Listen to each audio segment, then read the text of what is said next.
ህልሙንም አምጡ ፍቺውንም አምጡ ሲባሉ በጣም ግራ የሚያጋባ ነበርና ትእዛዝ ሲወጣበት ወደ ደጅ ለመከራከር መሄድ ምክንያቱ ምንድነው ያዋጅ የወጣበት እስቲ አስረዱኝ ዝርዝሩን ንገሩኝ ማን ነው ሐሳቡን ያመጣው ብሎ መከራከር መሟገት ይታሰባል እንደሰው የሞት አዋጅ ታውጆበት ግን በርዘክቶ ገብቶ ይጸልያልና ለኛ እንደ አማኝ ከታምር ሁሉ ታምር በልጁ በኢየሱስ ክርስቶስ በኩል ያገኘነው የዘላለም ሕይወት መዳናችን ነው።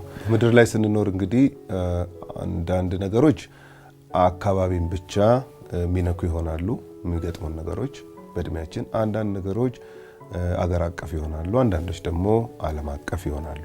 እንዲሁ ከእግዚአብሔር ቃል በእንደዚህ አይነት ሁኔታ ውስጥ ስናልፍ ልናስብ ይገባል ብዬ ማስበውን ነገር ለማስተላለፍ ፈልጋለሁ እና ትንቢተ ዳንኤልን በተለይ እስከ ምዕራፍ 6 ያለውን የመጀመሪያውን ክፍል ታሪካዊ ሆነውን ዳንኤል በሕይወት በነበረበት ዘመን የተተገበሩ የተፈጸሙትን ሐሳቦች ለማንበብ ሞክሬ ነበርና በዚህ በዳንኤል መጽሐፍ ላይ ካየኋቸው ነገሮች ውስጥ አንዱን ነው ማነሳው ከጸሎት ጋር በተያያዘ የዳንኤልን አቋም እና እግዚአብሔር በዳንኤልም አብረው በነበሩትም ሰዎች ሕይወት ውስጥ የሰራውን ስራ ስመለከት ስለ ጸሎት ያለኝን አስተሳሰብ አስደንጋጭ ወደ ሞት የሚያደርሱ ነገሮች ሲመጡ በእግዚአብሔር ፊት በጸሎት መሆን እንዴት አዋጪ እንደሆነ ያየሁበትን ክፍል እንዲሁ ለመጠቆም ፈልጋለሁኝ።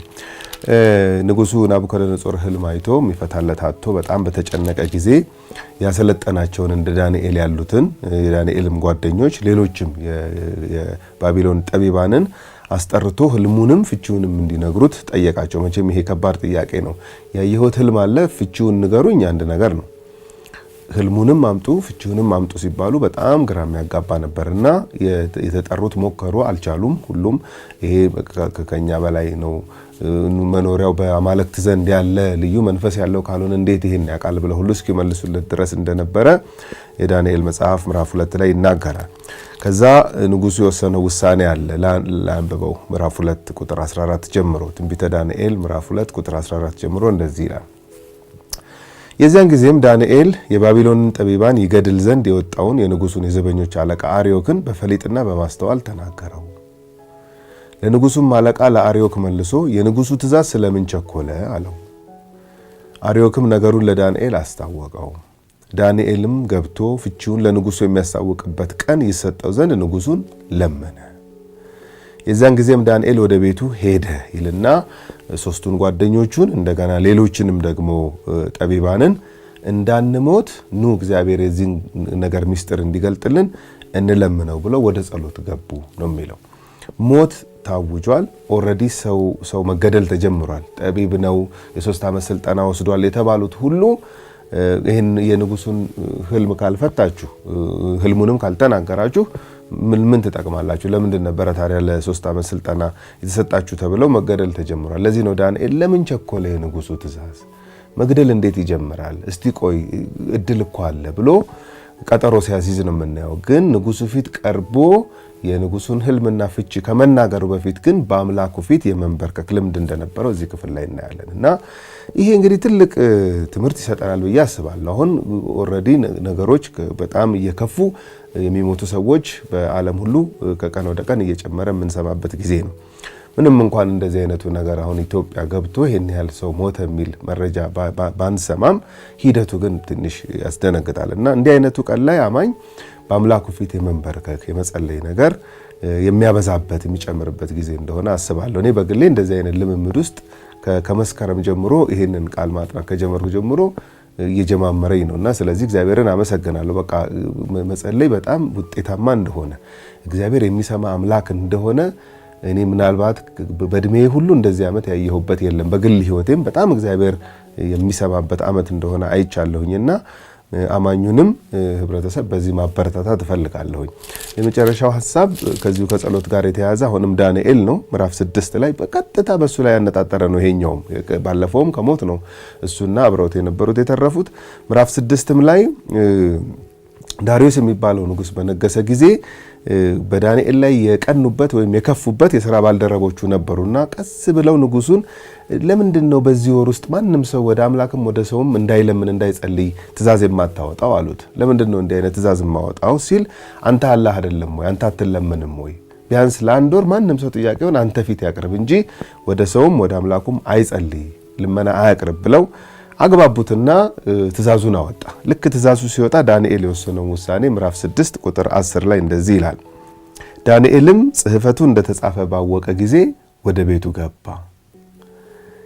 የእልፍኙም መስኮቶች ወደ ኢየሩሳሌም አንጻር ተከፍተው ነበር። ቀድሞም ያደርግ እንደነበረ በየዕለቱ 3 ጊዜ በጉልበቱ ተንበርክኮ በአምላኩ ፊት ጸለየ፣ አመሰገነም ይላል። ትእዛዝ ሲወጣበት ወደ ደጅ ለመከራከር መሄድ፣ ምክንያቱ ምንድን ነው? ይሄ አዋጅ የወጣበት እስቲ አስረዱኝ፣ ዝርዝሩን ንገሩኝ፣ ማን ነው ሐሳቡን ያመጣው ብሎ መከራከር፣ መሟገት ይታሰባል እንደ ሰው። ግን ዳንኤል የሚወስደውን እርምጃ ስመለከት በጣም ነው የሚያስገርመኝ። የሞት አዋጅ ታውጆበት ግን በር ዘግቶ ገብቶ ይጸልያልና ይሄ መቼም ትልቅ ትምህርት ነው ለዛሬ ላለነው አማኞች። እንደዚህ ነው አሁን ደጅ ያለው ይሄ ነው፣ መረጃው ይሄ ነው።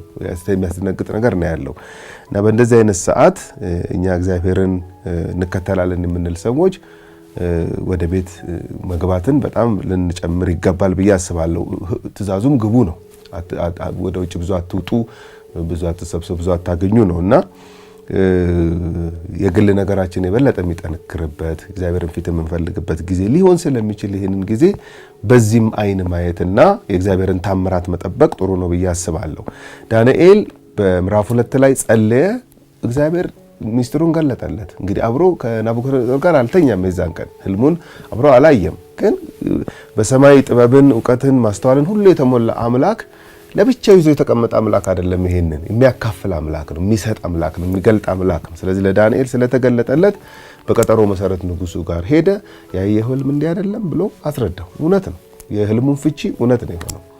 ምዕራፍ 6ም ላይ ቀጥታ ዳንኤል ላይ ያነጣጠረ አዋጅ ነው የወጣው። ግን ሲተርፍ እናያለን። ማንም ሲለምን ማንም ሲጸልይ ከተገኘ በዚህ ወር ውስጥ ወደ አንበሳ ጉድጓድ ይጣላል ተብሎ ነበረ። አልቀረም፣ ተጣለ። ግን እግዚአብሔር ሲያድነው እናያለን። እንደ አማኝ ምላሻችን በእግዚአብሔር ፊት መጸለይ፣ መንበርከክ፣ ፊቱን መፈለግ፣ ታምራቱንም መጠበቅ። እግዚአብሔር የታምራት አምላክ ነው። በመጽሐፍ ቅዱሳችን ላይ ብዙ ታምር ሰርቷል። ለኛ እንደ አማኝ ከታምር ሁሉ ታምር በልጁ በኢየሱስ ክርስቶስ በኩል ያገኘነው የዘላለም ሕይወት መዳናችን ነው። ይሄ ትልቅ ታምር የሰራ አምላክ ግን ትንንሽ ታምራቶችንም በማድረግ ሕይወታችንን ያጅበዋል ብዬ አምናለሁ። ስለዚህ በትልቁ ተአምር ደስ ይለናል። ከዘላለም ሞት በመትረፋችን በጌታ በኢየሱስ ክርስቶስ ቤዛነት ምትክነት ነፃ ማውጣታችን ትልቁ ተአምር ነው። እግዚአብሔር በራሱ ጥበብ የሰራው ስራ ነው፣ ያዳነን ማዳን ነው። ግን ደግሞ ትንንሽ ታምራቶች አሉትና እነሱንም መጠበቅ የአማኝ ድርሻ ነው ብዬ አስባለሁ።